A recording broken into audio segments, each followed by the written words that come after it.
This lesson comes from Unit 4, Lesson 2 on factoring integers.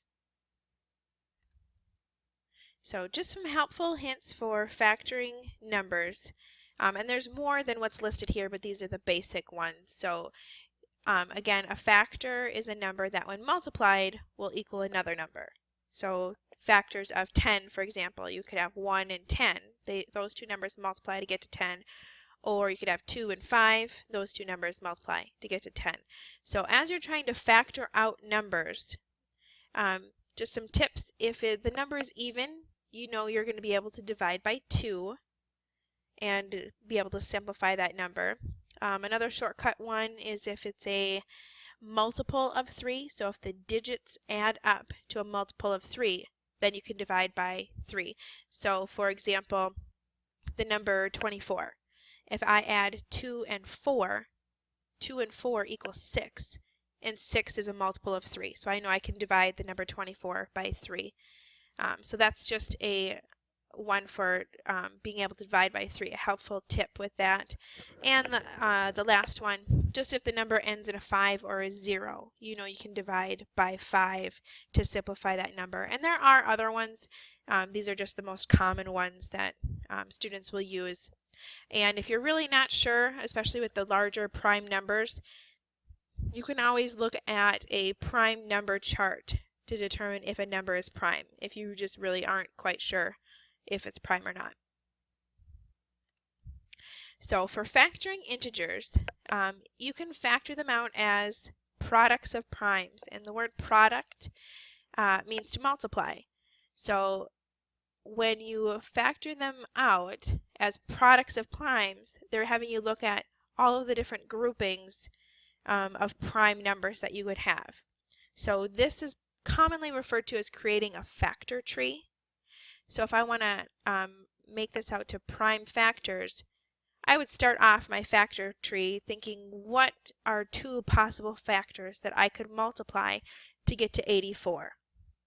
I know that 12 goes into 84, so if you were to take 84 and divide by 12, you'd end up with 7. So one factor pair of 84 is 7 and 12. If you didn't know that 12 went into 84, you could choose different numbers. You could choose 2 because that number is even. You could try 4 and see if 4 would divide out. But what's important for this first step is to have two factors that multiply to get to 84. And since 7 is prime, I'm actually going to circle this one because I can't factor that one any further. So now if I look at 12, two factors that I multiply to get to 12, I could do 2 and 6, or I could do 3 and 4. Either one will work. If I do 2 and 6, 2 is a prime number, so I'm going to circle that one. And 6 is not. It can be factored further down to 2 and 3. And 2 is a prime number, and so is 3. So I've created my factor tree, listed it out to all of the prime number factors, and the prime ones are circled. And now the last step, to list it as a product of prime factors.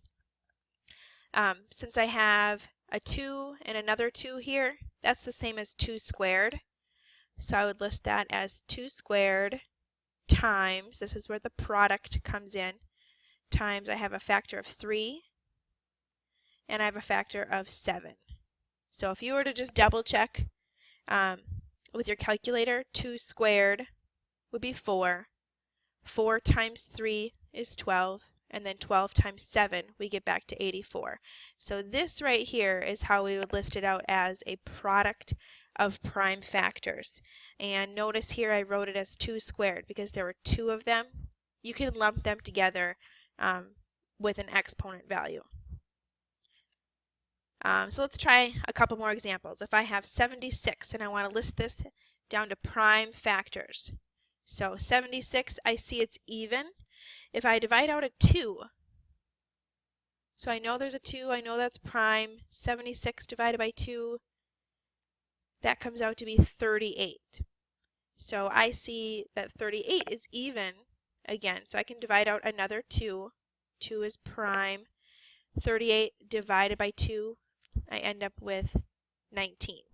19 is also a prime number, so I can circle that one. And then listing it as product of primes, I have two 2's, so I would list that as 2 squared times 19. And then for 140, I could multiply this. Two factors could be 14 and 10. So 14 here, 10 here. Neither of those are prime, so I can divide out further. I know 14 I multiply 2 and 7. Both of those are prime numbers. And then 10 is 2 and 5. Both of those are prime numbers. So listing as a product of primes, there's two 2's, so 2 squared times 5, and then times 7. And notice you just list them in numerical order. Start with the smallest one and then go up numerically for the the product of primes. The last part of this lesson is thinking about greatest common factor. And a greatest common factor of two or more numbers is the greatest of those common factors of those numbers. So when you list out the factors, it's the largest one that they both have in common, and they don't need to be prime. So you're listing out all of the possible factors that you could multiply to get to a number, and you want the largest one that they both have in common, or all three would have in common, or however many numbers you're comparing. And there's really two different ways you can do this. The first way would be to list out all of the factors that each number has and then find the highest one in common. Or you could use your prime factorization using your product of primes. So if we use this first method, where we just list every single factor possible for the two numbers, if I have my two numbers as 72 and 48, if we list out all of the factors, so we're thinking 1 times 72 equals 72. 2 times 36 is 72. 3 times 24 is 72, and so on. You're listing every possible factor that there is, and I find it's helpful if you list them out this way to think of kind of your factor tree in mind. So 1 times 72, 2 times 36, 3 times 24, 6 times 18, and so on. That will make sure you have them all. And then for 48, doing the same thing, 1 times 48, 2 times 24, 3 times 16, and so on, until you have all of the factors listed. And then you want the highest that they both have in common. So as I'm looking, they both share 1, 2, 3, 4, 6, and 8. They both share 12, and 24 looks to be the highest. So the greatest common factor of these two is 24. Now you can imagine this method gets kind of tedious, especially for those larger numbers. You'd be listing a lot of factors. So it's actually going to be easier to list it out as prime factorization. So again, creating our factor trees.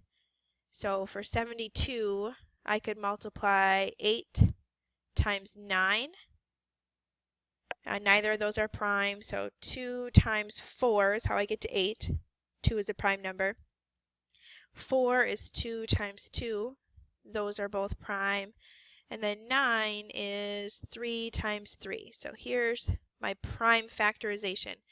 If I list it out as product of primes, so 1, 2, 3, there's 3 2's, so that would be 2 cubed times 3, that's 3 squared. So here's the product of primes for 72. Now if I factor out 48, one combination could be 4 times 12. And 4 isn't prime, so if I divide out 2's, I have 2 times 2. Those are both prime numbers. And then 12 is 4 and 3. 3 is a prime number. Going to my 4 again, 2 and 2.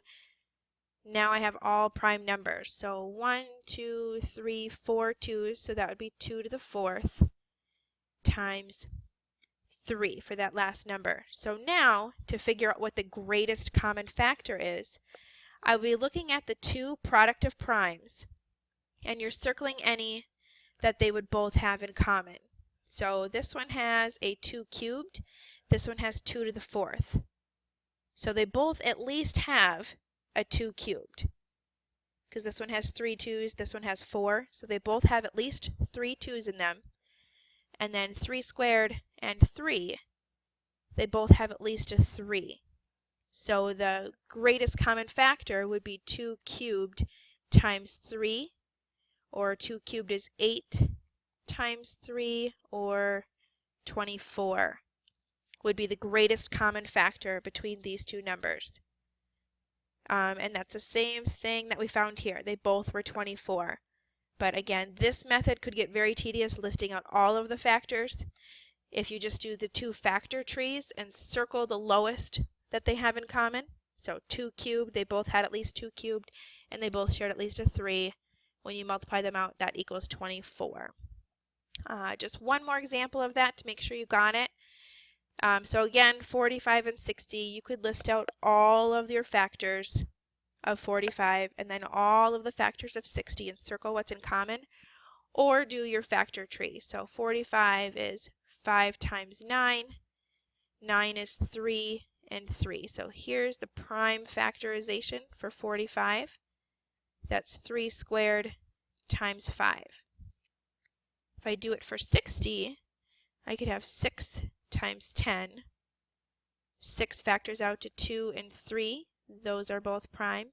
And 10 factors to 2 and 5. Those are both prime. So I actually have 2 squared times 3 times 5.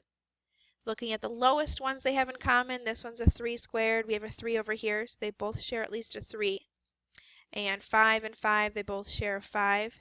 3 times 5 then is 15. The greatest common factor between those two then is 15.